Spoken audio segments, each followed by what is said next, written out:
दोस्तों सबसे पहले तो इस फोटो को देखिए। आज से एक साल पहले यानी कि 2022 में जिस आईफोन 13 की कीमत करीब 70,000 रुपये थी, फ्लिपकार्ट पर हुई बिग बिलियन डेज की सेल्स के दौरान उसे 49,990 रुपये की प्राइस पर लिस्ट किया गया।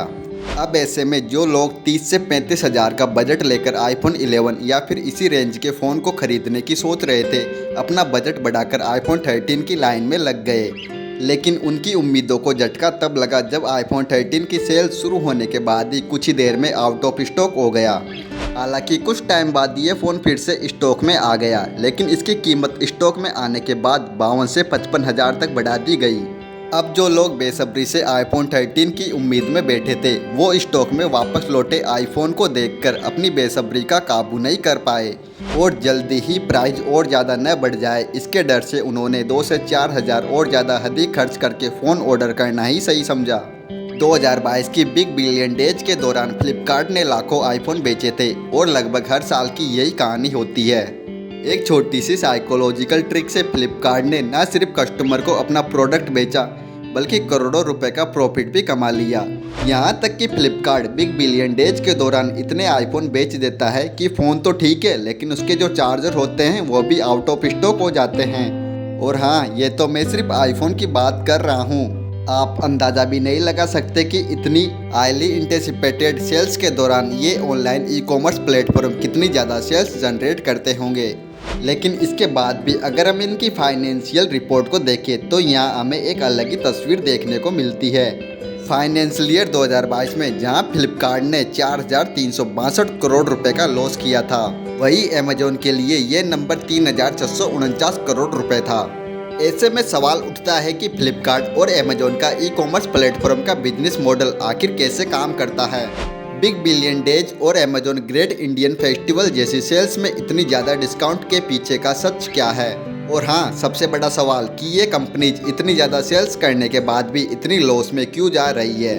तो दोस्तों, बिग बिलियन डेज और अमेजोन ग्रेट इंडियन फेस्टिवल के दौरान इतने सस्ते प्रोडक्ट लेते समय कभी ना कभी तो ज़रूर सोचा होगा कि ये ई कॉमर्स प्लेटफॉर्म इतने सस्ते में प्रोडक्ट को कैसे सेल कर देते हैं। अगर हम एक स्मार्टफोन की बात करें तो ये कंपनीज अच्छे से जानती है कि ब्रांड चाहे जो भी हो, हर स्मार्टफोन की सेल्स हजारों या लाखों में होने वाली है। इसको ध्यान में रखते हुए कंपनीज प्रोडक्ट के सेलर से स्पेशल प्राइस की मांग करती है और फिर प्रॉफिट मार्जिन को मिनिमाइज करके हाई वैल्यूम सेल पर फोकस करती है। अब मान लीजिए कि एक स्मार्टफोन पर फ्लिपकार्ट और अमेजोन के सेलर कुल मिलाकर 1,000 रुपये का प्रॉफिट कमा पाते हैं और बिना किसी ऑफर के उस स्मार्टफोन की मात्र 3,000 यूनिट बिक पाती है, तो इस केस में उनका टोटल प्रॉफिट 30 लाख रुपए ही होता है। लेकिन सेलर उसी सेम प्रोडक्ट को अपने प्रॉफिट को आधा यानी कि 500 रुपये भी रखे और एक्स्ट्रा 500 रुपये का डिस्काउंट अपने ग्राहकों को दे, तो शायद वो 10-15 हज़ार फ़ोन बेच लेंगे। तो इस केस में उनका टोटल प्रॉफिट मार्जिन बढ़कर 50 से 75 लाख रुपए तक हो जाता है। और हाँ, अगर आपने कभी ऑनलाइन स्मार्टफोन खरीदा हो तो आपने ये चीज़ ज़रूर नोटिस की होगी कि ज़्यादातर केस में जो स्मार्टफोन फ्लिपकार्ट पर मिलता है वो अमेजोन पर नहीं मिलता, और जो अमेजोन पर मिलता है वो फ्लिपकार्ट पर अवेलेबल नहीं होता।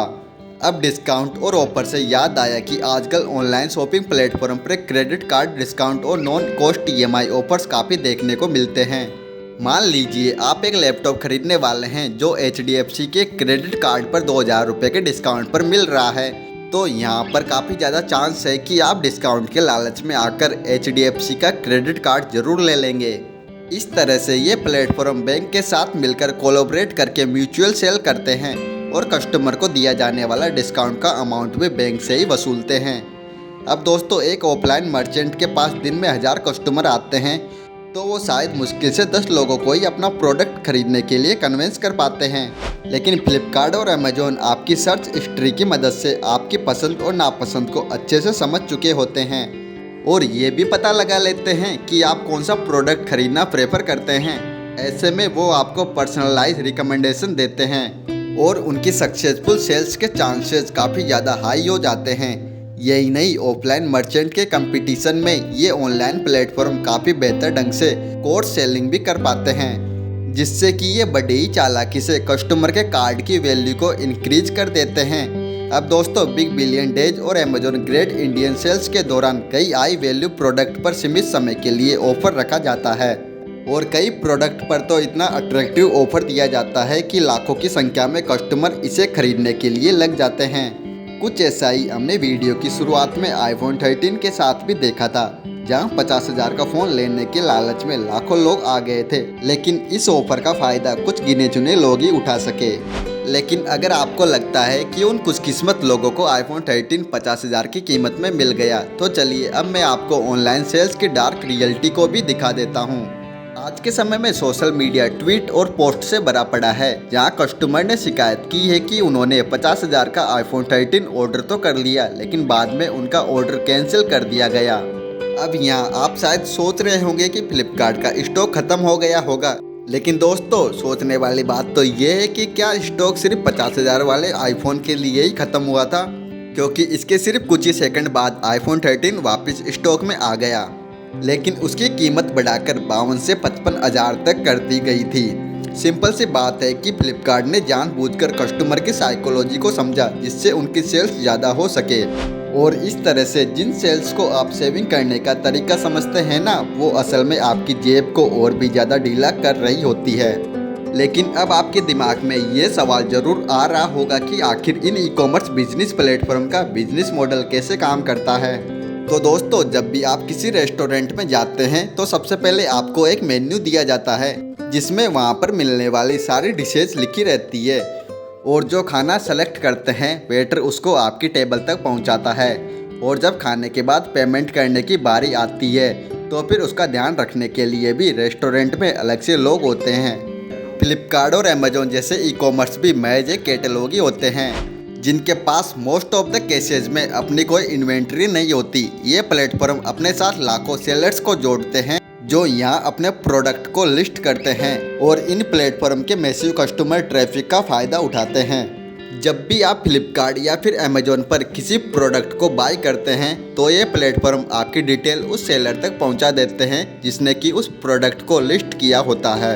इधर सेलर अपना प्रोडक्ट पैक करता है, उधर इन प्लेटफॉर्म के साथ काम कर रहे डिलीवरी पार्टनर प्रोडक्ट को कस्टमर तक पहुंचा देने का काम करते हैं। साथ ही यहाँ पर पेमेंट पार्टनर भी होता है, जो कि कस्टमर से पेमेंट कलेक्ट करके उसकी प्रोसेसिंग को मॉनिटर करता है। इस तरह से दूर किसी शहर के वेयर हाउस में पड़ा प्रोडक्ट ई-कॉमर्स के जरिए आपके दरवाजे तक पहुँचा दिया जाता है। लेकिन दोस्तों, आपने इसके बारे में सोचा है कि ये प्लेटफॉर्म पैसा कैसे कमाते हैं? तो इसके बारे में भी आपको बताते हैं। जब भी आप फ्लिपकार्ट या फिर अमेजोन से कोई प्रोडक्ट खरीदते हैं तो यह प्लेटफॉर्म सेलर से उसके बदले में एक कमीशन चार्ज करते हैं, जो कि अलग अलग प्रोडक्ट के लिए 10 से 20% होता है। अब यहाँ पर हम फ्लिपकार्ट का एग्जाम्पल लेकर चलते हैं, जहाँ मान लीजिए कि आप एक सेलर है और आपके प्रोडक्ट पर फ्लिपकार्ट 10% का कमीशन चार्ज करता है। पर दोस्तों, यहाँ पर आपके खर्चे यहीं पर नहीं होते। फ्लिपकार्ट आपके पेमेंट गेटवे की कलेक्शन फीस भी लेता है, जो कि प्रोडक्ट के प्राइस का 2% होता है। इसके बाद फिर शिपिंग फीस होती है, जो कि कस्टमर की लोकेशन और प्रोडक्ट के वजन के हिसाब से कैलकुलेट की जाती है। आखिर में ये सब प्रोसेस के बाद गवर्नमेंट भी अपना टैक्स लेती है, जो कि सेलर्स को अपनी जेब से ही देना रहता है। इस तरह से कोई प्रोडक्ट प्लेटफॉर्म पर 1500 रुपये का बिकता है तो सेलर की जेब में करीबन 1200 रुपये ही आते हैं। अलग अलग प्रोडक्ट के कमीशन के बीच अपना प्रॉफिट कमाने के लिए फ्लिपकार्ट और अमेजोन जैसी कंपनीज ने शिपिंग और डिलीवरी के लिए भी अपने खुद के प्लेटफॉर्म डेवलप कर लिए हैं, जैसे कि शिपिंग कंपनी ई-कार्ड और पेमेंट गेटवे फ़ोन पे दोनों ही फ्लिपकार्ट ओन करता है। मतलब एक चीज़ तो साफ है कि फ्लिपकार्ट और अमेजोन जैसे प्लेटफॉर्म हर प्रोडक्ट पर अच्छा खासा कमीशन कमाते हैं। लेकिन अगर ऐसा ही है तो फिर ये ई-कॉमर्स प्लेटफॉर्म इतने ज़्यादा लॉस में क्यों है? दरअसल इसके पीछे दो मुख्य कारण हैं। पहला मार्केटिंग कॉस्ट और दूसरा हेवी डिस्काउंट। फाइनेंशियल ईयर 2022 में फ्लिपकार्ट ने अपनी मार्केटिंग पर करीबन 1945 करोड़ रुपए खर्च किए हैं, तो वहीं अमेजोन ने 3426 करोड़ रुपए खर्च किए हैं। कस्टमर को अपने प्लेटफॉर्म से जोड़े रखने के लिए ये कंपनीज कंपटीशन के चक्कर में कभी कभी तो इतना ज़्यादा डिस्काउंट दे देती है कि कई बार तो उन्हें इसका पैसा अपनी जेब से ही भरना पड़ता है। लेकिन दोस्तों, इतने लॉसेस के बाद भी ये कंपनीज मार्केट में इसलिए टिकी हुई है क्योंकि इस टाइम पर इनका मकसद खुद को प्रॉफिटेबल बनाना नहीं, बल्कि आपको इन प्लेटफॉर्म से शॉपिंग करने के लिए एडिशन लगाना है। फ्लिपकार्ट और अमेजोन जैसी कंपनीज अच्छे से जानती है कि अगर वो आपको अपने प्लेटफॉर्म की लत लगा देगी तो आप घर बैठकर स्क्रीन को स्क्रॉल करके सामान खरीदने के आदी हो जाएंगे। तो फिर आज से 10 साल बाद आप ना चाहते हुए भी ज़्यादा पैसे देकर इन्हीं से सामान खरीदेंगे। लेकिन दोस्तों जानते हैं वुमन साइकोलॉजी के इस गेम में सबसे ज़्यादा नुकसान किसका हो रहा है? यहाँ सबसे ज़्यादा लॉस आपका या मेरा नहीं बल्कि उन लोकल दुकानदारों का होता है जिनके पास एक लिमिट इन्वेंट्री और एक लोकल एरिया के कस्टमर का ही एक्सेस होता है। कहने का मतलब ये है कि ना तो वो अमेज़न की तरह अपनी दुकान पर सब कुछ बेच सकते हैं और ना ही उसे भारत के कोने कोने से ऑर्डर आने वाले हैं। उसके कस्टमर सिर्फ वही होते हैं जो कि उसकी दुकान के आसपास रहते हैं। दिवाली पर बाज़ारों में दिखने वाली भीड़ जो कि इन दुकानदारों की ज़िंदगी में रौनक लाया करती थी, वो आज बिस्तर पर पड़े पड़े ही स्क्रीन को स्क्रॉल करके अपनी ज़रूरतों को पूरा कर लेती है। अब दोस्तों ये तो ही प्रॉब्लम, लेकिन अगर आप एक लोकल मर्चेंट है तो आप प्रॉब्लम नहीं बल्कि सॉल्यूशन की तलाश में होंगे। तो दोस्तों इसका सबसे अच्छा सॉल्यूशन है कि अपने डिजिटल नॉलेज को बढ़ाना और खुद भी इंटरनेट की दुनिया में कदम रखना। अब देखिए अमेज़न और फ्लिपकार्ट पर जो सेलर्स लिस्टेड होते हैं वो भी लोकल मर्चेंट ही होते हैं जो कि अपने आप को इंटरनेट की दुनिया से जोड़ते हैं और एक लोकल एरिया की बंदिशों से निकलकर ग्लोबल लेवल पर सेल करते हैं। लेकिन अगर ये आपके लिए पॉसिबल नहीं है तो फिर आपको अपनी कस्टमर सर्विस पर सबसे ज़्यादा ध्यान देना होगा। वैसे आपको क्या लगता है अमेज़न और फ्लिपकार्ट जैसे प्लेटफॉर्म लोकल दुकानदारों को पूरी तरह बंद करा देने वाले हैं? आप अपना ओपिनियन कमेंट में ज़रूर बताइएगा।